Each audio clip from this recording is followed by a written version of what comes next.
বাংলাদেশিদের বিরুদ্ধে রীতিমতো যুদ্ধে নেমে পড়েছেন ইতালির একটি শহরের মেয়র।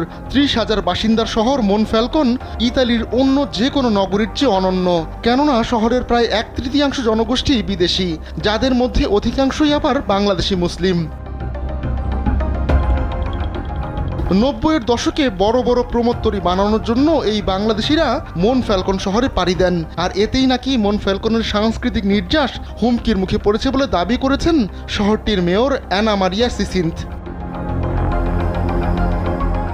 অভিবাসন বিরোধী মনোভাবকে উস্কি দিয়েই ক্ষমতায় এসেছিলেন চরম ডানপন্থী লীগ পার্টির এই নেত্রী।